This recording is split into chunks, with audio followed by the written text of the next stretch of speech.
Good morning. It's August 8th, 2020. It's going to be part one of our week 11 update, and I'm going to do this in two parts, and I'll explain to you in a minute why.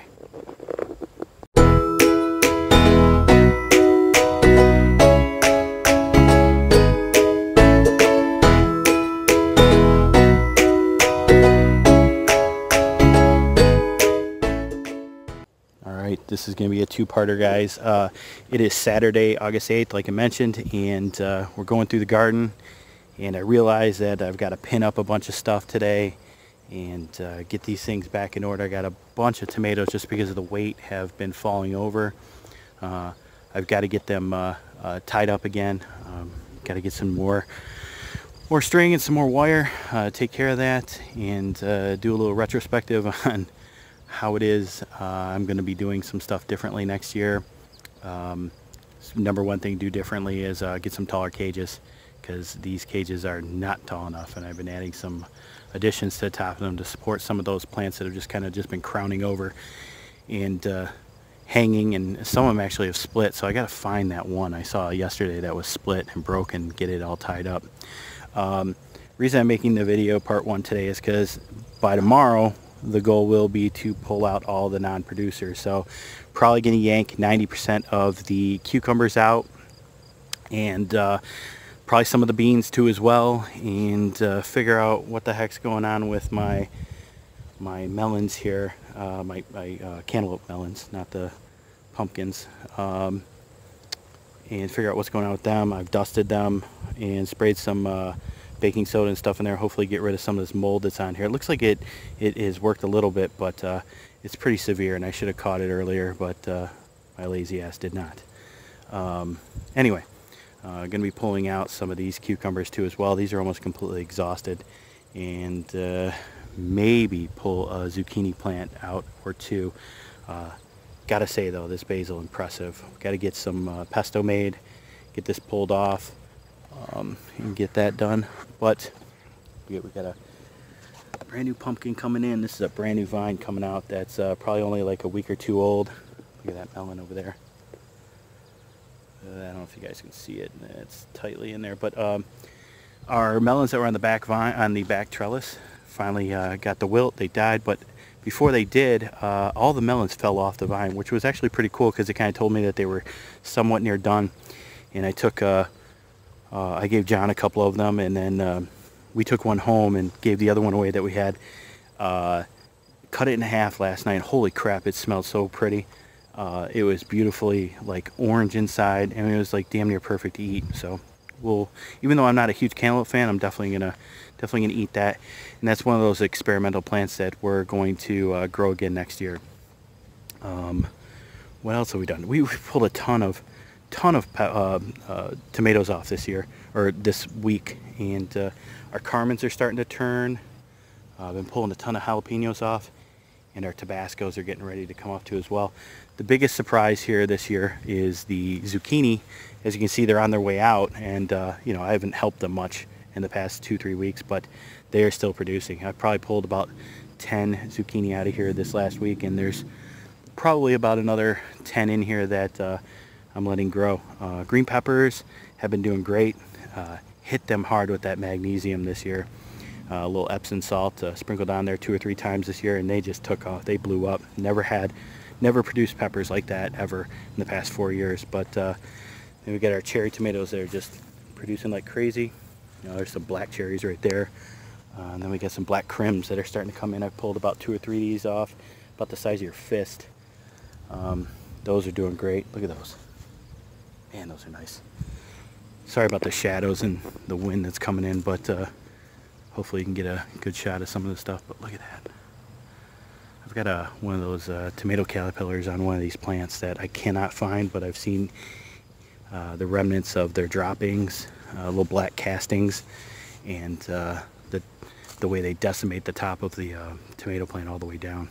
So I've got to find that little bugger. Got to pin that up.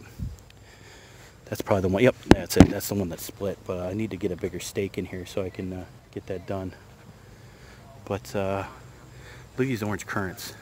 These are the ones that, again, kind of just sprawling bush, and I think you know, they recommend not to prune them because there's really no staying on top of it. But look at these guys. Look how cool. That awesome. All right, well, that's it for part 1 today, and we'll come back with part 2, and hopefully this stuff will be cleaned out. So you guys have a great day. Focus, and we'll see you tomorrow. Bye. Good morning. Part 2 of our video about getting stuff cleaned up. It is Monday morning at like, I don't know, 6 a.m. or something. I did make a video yesterday because we had a lot going on, but did get all the work done pretty much that we needed to talk about today, and that was me putting in the work to get rid of our cucumbers, what we had left of those that weren't producing anymore. So got those all pulled up, put grass down, weeded it, put some diatomaceous earth down, because as I was pulling those up I started seeing a lot of those squash bugs. So hopefully that helps.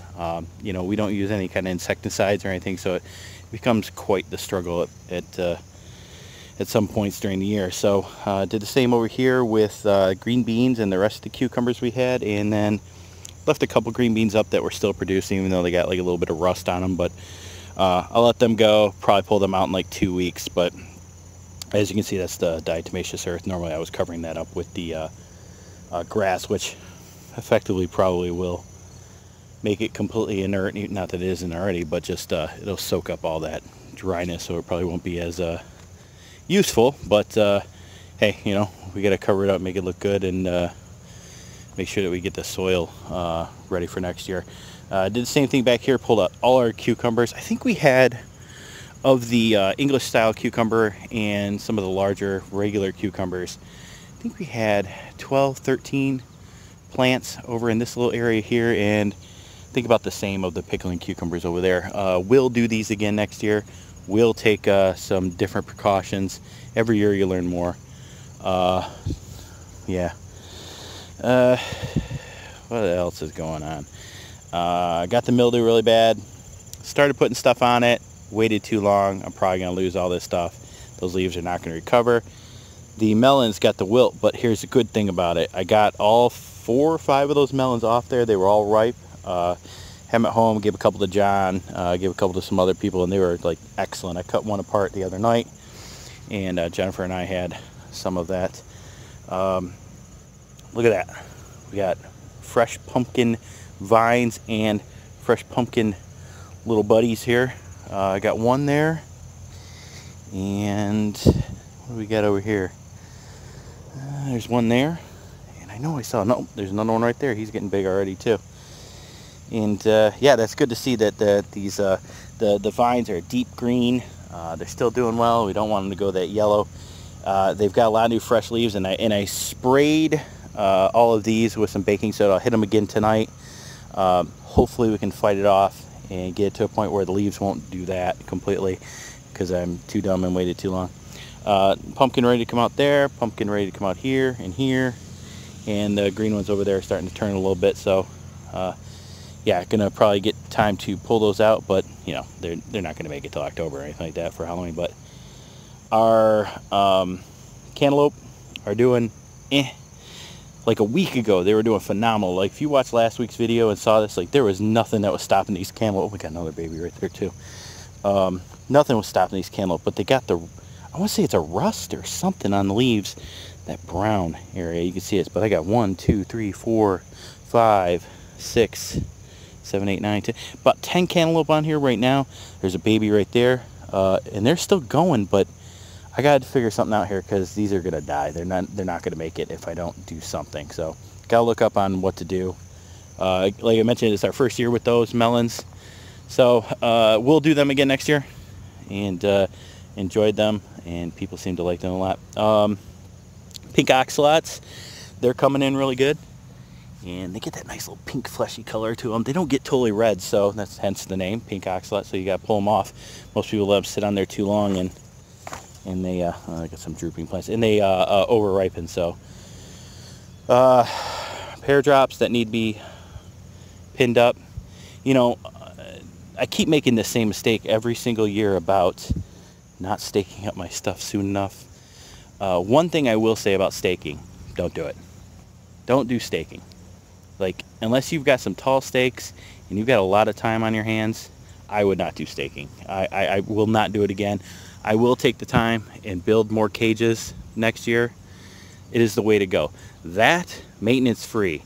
All you gotta do is tuck branches in as they grow, and make sure that they're not getting out too far, and just pin them up when you can, because at least you have something to pin them to. Here, a stake, man, you get a big kind of like bushing tomato, like those pear drops, and the thing's all over the place. And small cages are worthless. They look great when the plants are really small, but man, as soon as they start growing, they're out of control. They're either lifting the cages up out of the ground, or they're just getting too compact in there, and then you can't pull the tomatoes out later in the season. But yeah, so large tomato cages, large self-built cages that I've got here. It doesn't cost very much. It's just a lot of time to build them all. Our Carmens are coming in great. They're starting to turn red. Green peppers are doing awesome. Again, a mistake I made, that I don't know where the tags went. I can't remember if these are green, if these are red, but there's a tag that says that one's green.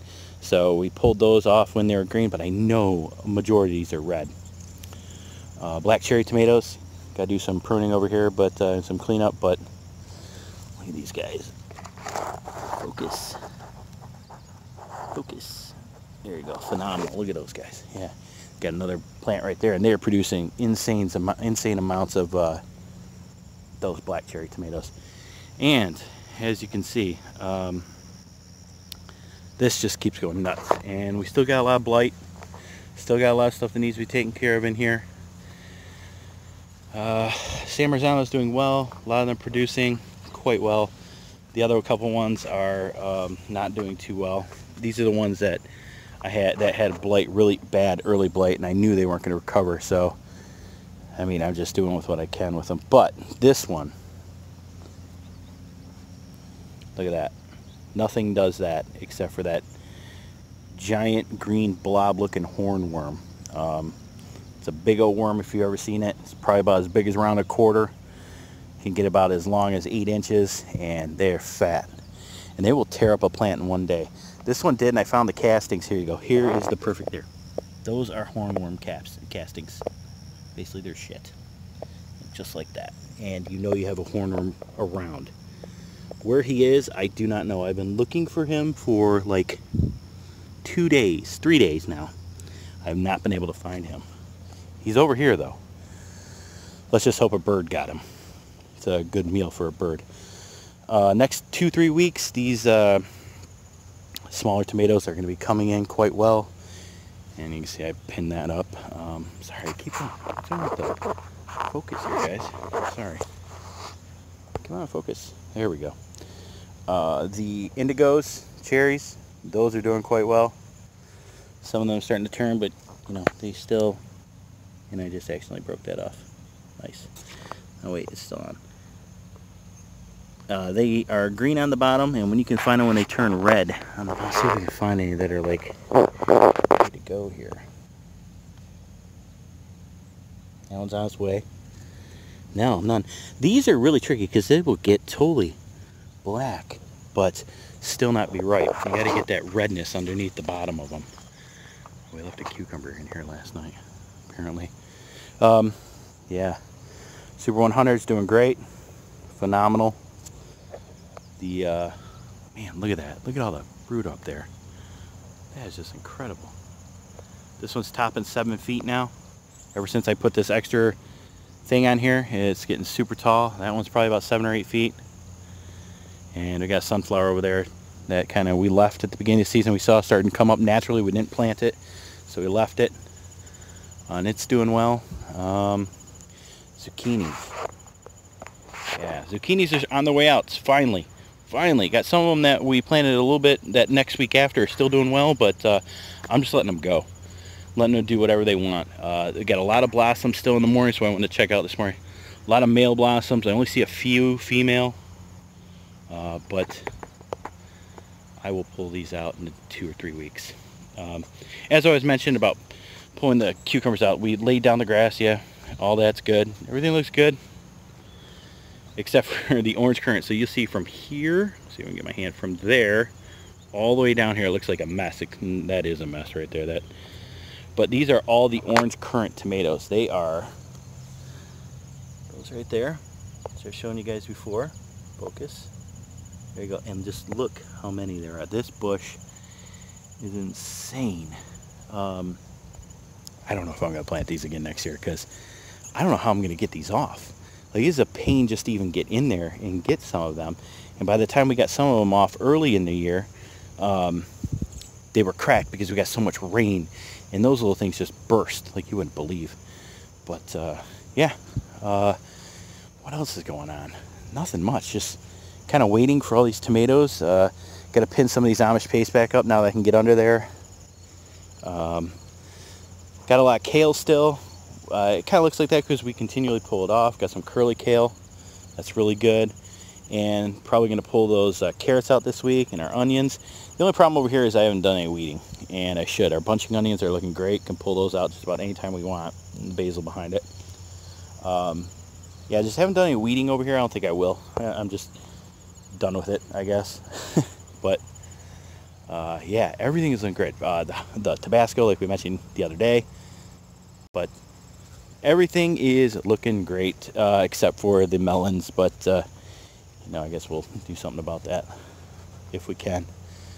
Yeah, that's lone pumpkin over there. That's about it for today and this week. We'll get this uploaded, and we'll see where we are next week. I feel like next 2 weeks is going to be tomatoes all the time. So if you need some, let me know. Come get some. Contact us. Happy to give anybody anything they want, because we got way too much. All right, you guys have a good night. Bye.